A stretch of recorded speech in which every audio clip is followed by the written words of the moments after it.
Good morning, class of 2020 parents, faculty, and students. I first want to say congratulations to the class of 2020, especially under these unforeseen circumstances. I know things look a little different. I know I picture myself in my blue cap and gown, smiling from ear to ear as pomp and circumstance begin to play. Me and the people I spent the last 4 years with lined up in alphabetical order, walking down the aisle to our seats as our parents yell our name in excitement. Instead, most of us are in our regular clothes since it didn't feel right to put on a cap and gown, sitting in front of our computer screen, waiting to see our name pop up that signifies that we've officially graduated.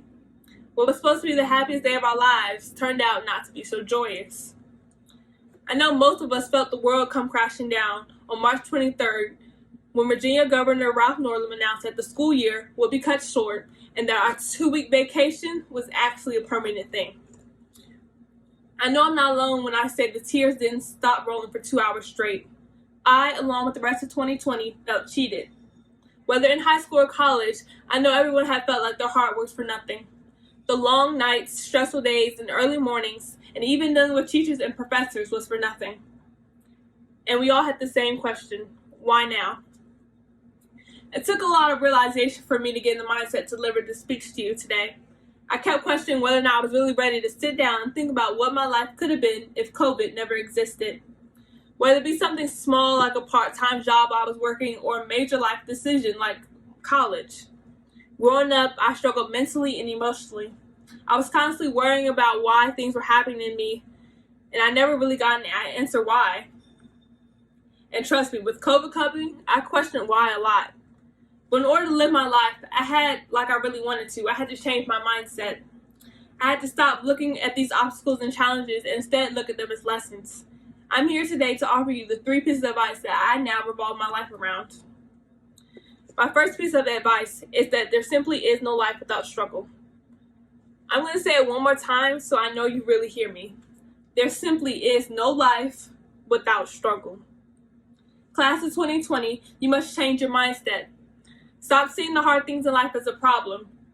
You have to stop questioning why things are happening to you and instead ask yourself, what is this supposed to teach you?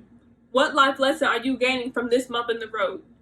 I'm pretty sure if we could all plan our lives down to the second, we would, because it would make things so much easier. But my point is that life isn't about being easy. It's about what you learn. You don't remember those days where you woke up and easily jumped out of bed full of excitement and energy. You remember the days where you woke up to the sound of your alarm blaring in your ear after only getting 2 hours of sleep. Those days of struggle taught you. Ladies and gentlemen, change is a constant thing, causing life to be full of the unexpected. Just be ready to get past those obstacles. My second piece of advice will be to keep pushing for success in life. No one in this world should define who you are as a person, so never let anyone or anything stop you from your goals. It was plenty of times where I wanted to give up, and there's even been a few times where I did give up. I had decided that I wasn't going to keep trying. I had lost myself and who I was as a person. I fell down and didn't feel the motivation to get back up. However, class of 2020, I found my motivation. I knew who I wanted to be, where I wanted to be, and how I wanted to get there. Ladies and gentlemen, you must give yourself something to believe in, some sort of motivation. I suggest some self-motivation too, because no one is going to push you harder than you push yourself. Go out there and take risks. Celebrate your accomplishments, no matter how big or small. Give yourself the credit where you deserve it, because that's what's going to drive you to keep going. My final piece of advice is to never feel failure. Failure teaches you, shows you where you messed up, so you won't make the same mistake twice. Grey's Anatomy taught me that fear simply means that you have something to lose. You don't get to pass every test, get every job, impress every person. Failure isn't the end of the world. Instead of trying to avoid it, embrace it, learn from it, and keep pushing forward. So, class of 2020, keep going. You can keep asking God or your parents or yourself or whoever why things are happening to you, but instead of waiting for an answer, realize that the why is teaching you something, preparing you for something. Never let an obstacle stop you.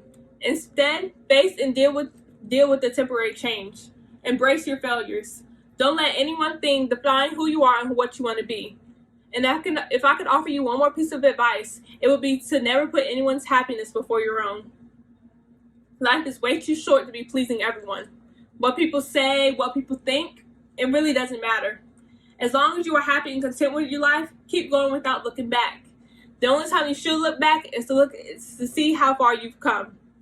And trust me, speaking from experience, this journey has been a long one. Remember that COVID is just a temporary change. Face it, deal with it, and keep pushing forward. I leave you today with words of Chadwick Boseman, one of the greatest inspirations to our generation. He said, "Whatever you choose for a career path, remember the struggles along the way are only meant to shape you for your purpose. As you commence to your paths, press on with pride and press on with purpose." Class of 2020, we've made it this far. It is only right that we keep going. Thank you and congratulations.